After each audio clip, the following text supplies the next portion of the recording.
नमस्कार दोस्तों, युवाम एकेडमी में आपका फिर से स्वागत है। मैं ब्रजेश सर आपका स्वागत करता हूं।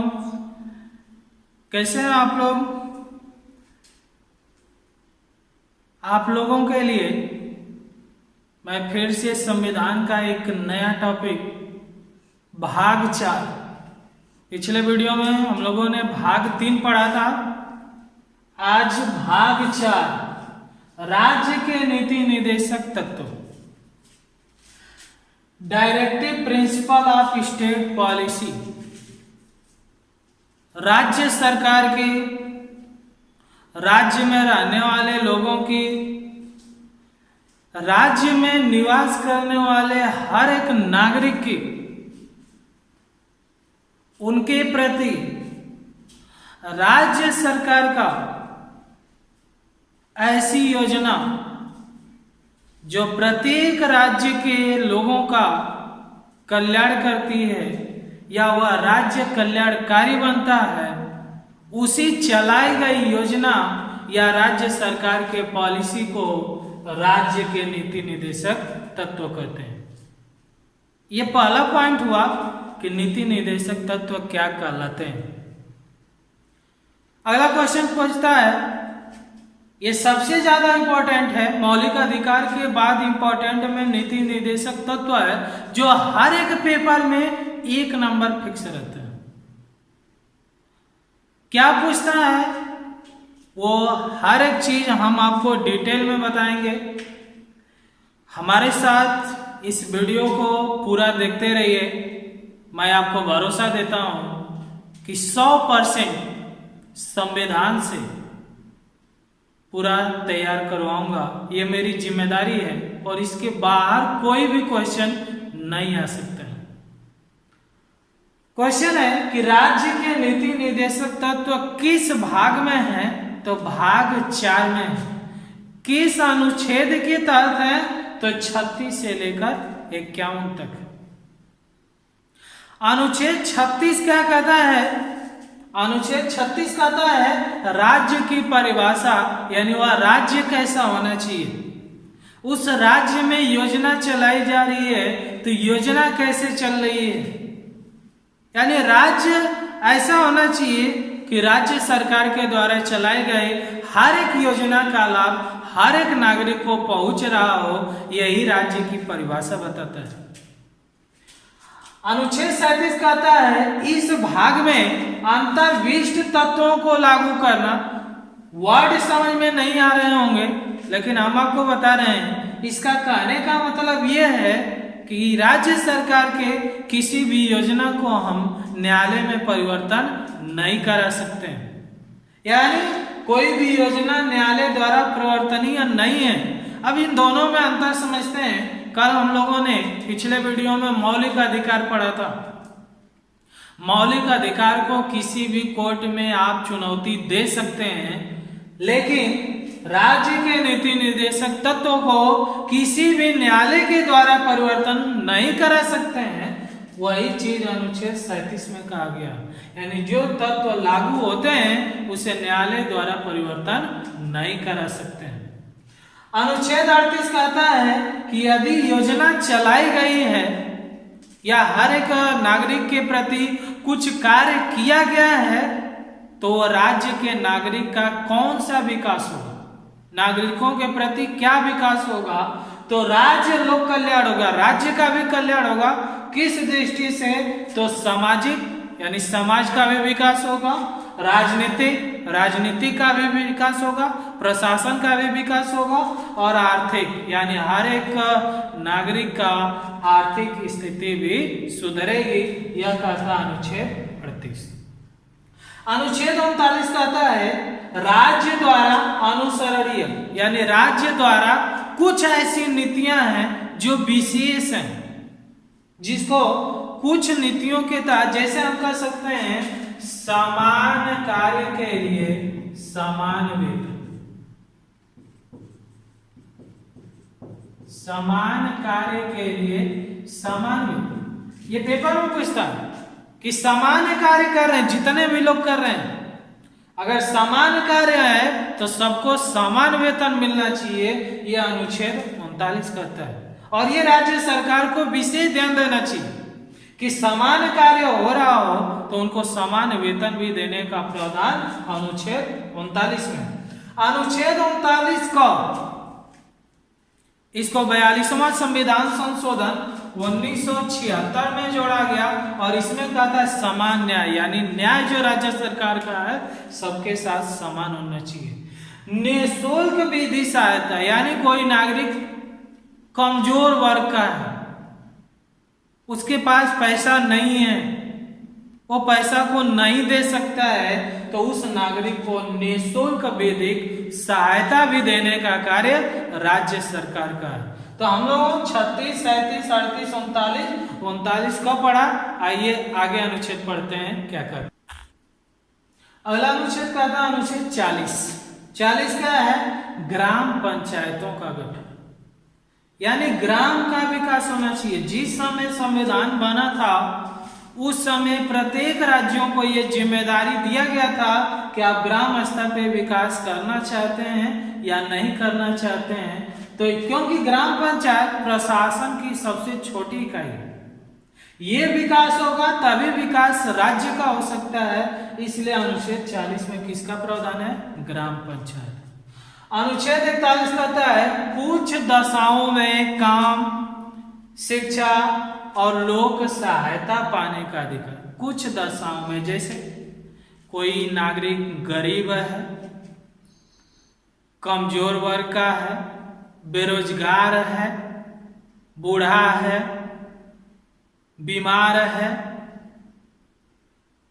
ऐसे लोगों को राज्य सरकार की जिम्मेदारी बनती है कि उन दशाओं में उनको काम, शिक्षा और लोक सहायता दे, क्योंकि उनकी मजबूरी है काम पाना ही। जैसे आजकल क्या चल रहा है? लॉकडाउन चल रहा है। लॉकडाउन में सभी लोगों को क्या है, जो पैसा वाले हैं उनका तो चल जाएगा, लेकिन जो गरीब है उनका क्या होगा? तो उनके लिए काम देना, कुछ दशाओं में विशेष काम देने का कार्य राज्य सरकार की जिम्मेदारी है, यह अनुच्छेद 41 कहता है। अनुच्छेद 42 कहता है कि उसकी मजबूरी है कार्य करना। राज्य सरकार की कोई भी पॉलिसी है, उसमें बेरोजगार है, गरीब है, वो काम करना चाहता है, तो वो काम कैसा होना चाहिए? न्याय संगत होना चाहिए, मानव उचित होना चाहिए, यानी मानव के हिसाब से उचित कार्य होना चाहिए। ये नहीं कि मजबूरी में कोई भी काम करवाए, नहीं, वो कार्य कैसा होना चाहिए? न्याय संगत होना चाहिए, उचित कार्य होना चाहिए। अगला अनुच्छेद 43 कहता है निर्वाह मजदूरी। कोई भी गरीब या बेरोजगार कार्य करता है या कोई वृद्ध आदमी कार्य करता है तो उसको उतना वेतन मिलना चाहिए जिसका उसका क्या हो? निर्वाह मजदूरी हो, यानी महीने, 6 महीने, साल भर का उसका खर्चा चल सके, इतना उसको वेतन मिलना चाहिए।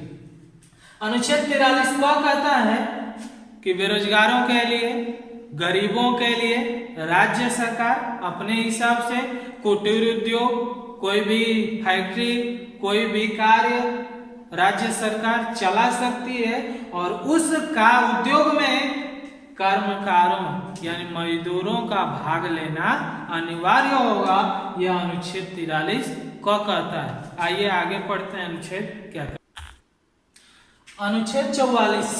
अनुच्छेद 44 क्या कहता है? नागरिकों के लिए एक समान सिविल संहिता। अब ये वर्ड नहीं समझ में आ रहा है क्या कह रहा है?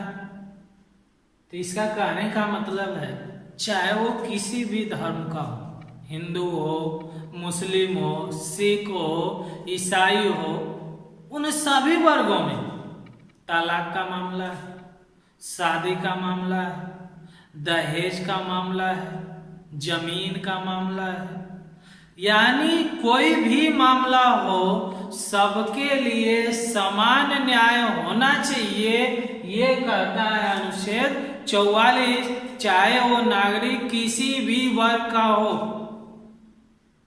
एक समान सिविल संहिता होना चाहिए। यानी कोई भी रूल राज्य सरकार बनाती है तो वह रूल उस राज्य के सभी नागरिकों के लिए क्या होना चाहिए, समान होना चाहिए। अनुच्छेद 45 कहता है बालकों के लिए निःशुल्क एवं अनिवार्य शिक्षा। पिछले वीडियो में मैंने पढ़ाया था अनुच्छेद 21 क में 6 से 14 वर्ष के बच्चों को निःशुल्क एवं अनिवार्य शिक्षा दी जाएगी।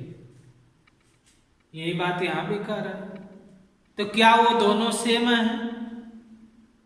अगर वो 6 से 14 वर्ष के बच्चों को है तो ये क्या कहता है, तो सबसे पहले बालकों के लिए 6 से 14 वर्ष के बच्चों के लिए शिक्षा का अधिकार 2002 में अनुच्छेद 45 में था। लेकिन 86वां संविधान संशोधन 2002 हुआ तो हम शिक्षा के अधिकार को यहां से हटाकर 21 क में रखा। तो अब ये इसका क्या कहने का मतलब है, तो इसका कहने का मतलब है 6 वर्ष से कम, यानी 6 वर्ष से कम के बालकों को निःशुल्क एवं अनिवार्य शिक्षा देने का कार्य राज्य सरकार का। अनुच्छेद 46 कहता है अनुसूचित जाति, अनुसूचित जनजातियों या दुर्बल वर्ग के व्यक्ति या दुर्बल वर्ग का समाज या पिछड़ी जातियां, पिछड़ा वर्ग, इनको ऊंचा उठाने के लिए, इनका कल्याण करने के लिए राज्य सरकार की जिम्मेदारी है, राज्य का कर्तव्य है इन जातियों को या दुर्बल वर्ग को भी ऊपर उठाएं। ये राज्य का कर्तव्य है, ये अनुच्छेद 46 कहता है।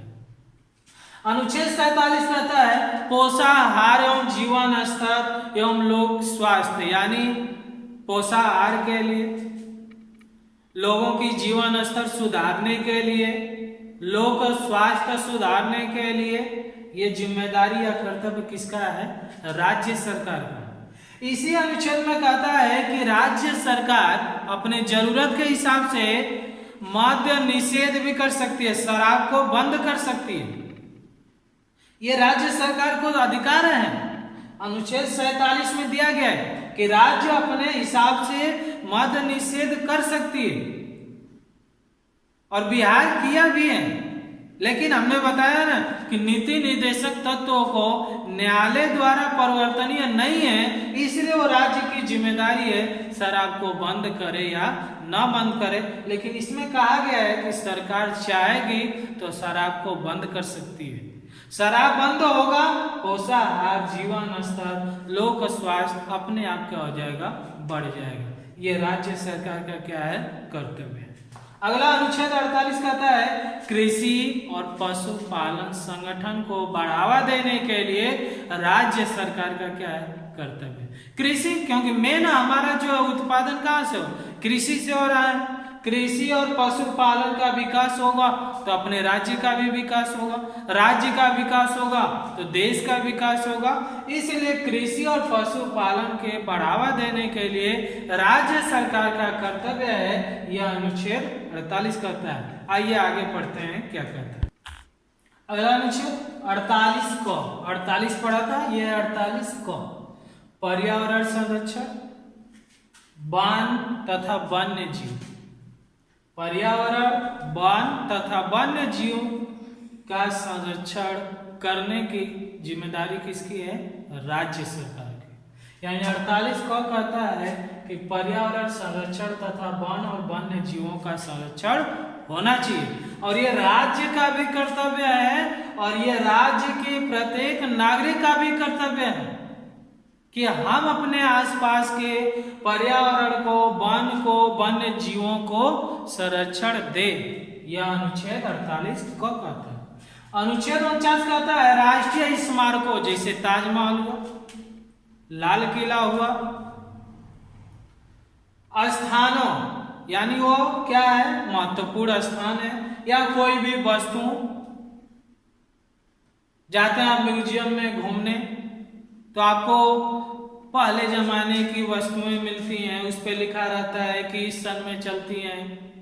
यानी स्मारकों, स्थानों और वस्तुओं का संरक्षण करना भी राज्य सरकार का कर्तव्य है, यह अनुच्छेद 49 कहता है। अनुच्छेद 50 कहता है कार्यपालिका से न्यायपालिका का पृथक्करण। कार्यपालिका में क्या आते हैं? राष्ट्रपति, उपराष्ट्रपति, प्रधानमंत्री, सभी मंत्री परिषद। न्यायपालिका में जज, कोर्ट। यानी कार्यपालिका को न्यायपालिका से पृथक्करण किया गया है कि कोई भी राज्य सरकार कार्य करती है तो उसमें न्यायालय का कोई हस्तक्षेप नहीं होना चाहिए, क्योंकि न्यायालय हस्तक्षेप करेगा तो कोई कार्य नहीं हो सकता है। इसलिए कार्यपालिका को न्यायपालिका से अलग रखा गया है। अनुच्छेद 50। अनुच्छेद 51 में कहता है अंतर्राष्ट्रीय शांति एवं सुरक्षा, यानी प्रत्येक राज्य की जिम्मेदारी है अपने राज्य में, ये देश लेवल के लिए भी है, शांति होना चाहिए और अपने नागरिकों की, अपने स्थानों की, अपने राज्यों की सुरक्षा भी होनी चाहिए। ये राज्य सरकार की क्या है? जिम्मेदारी है। तो दोस्तों हम लोगों ने नीति निर्देशक तत्वों को 36 से लेकर 51 तक एक एक को समझा। अब इसके बाहर पेपर में क्वेश्चन क्या बन सकता है? कुछ नहीं बन सकता। लास्ट एक क्वेश्चन बनता है कि नीति निर्देशक तत्व कहां से लिया गया है? तो ये लिया गया है आयरलैंड से। यानी सबसे पहले नीति निर्देशक तत्व कहां लागू हुआ था? आयरलैंड में लागू हुआ था। हमने नीति निर्देशक तत्वों को अपने संविधान में लिया। ठीक है, ये भी क्वेश्चन आता है कि राज्य के नीति निर्देशक तत्व कहां से लिए गए हैं? तो आयरलैंड से लिए गए। अब इसके आगे क्वेश्चन कुछ नहीं बन सकता है। अब ये आपकी जिम्मेदारी है कि राज्य के नीति निर्देशक तत्व के अनुच्छेद को अच्छे से याद करें। इस नीति निर्देशक तत्व में क्या कहा गया है यह आपके प्रति भी है। तो दोस्तों हमें पूर्ण विश्वास है कि यह वीडियो आपको अच्छा लगेगा। बस आप इस वीडियो को शुरू से लेकर अंत तक देखिए। अगर आपको यह वीडियो अच्छा लगे तो इस वीडियो को लाइक करिए, कमेंट करिए, सब्सक्राइब करिए और अपने दोस्तों में इसे शेयर करिए।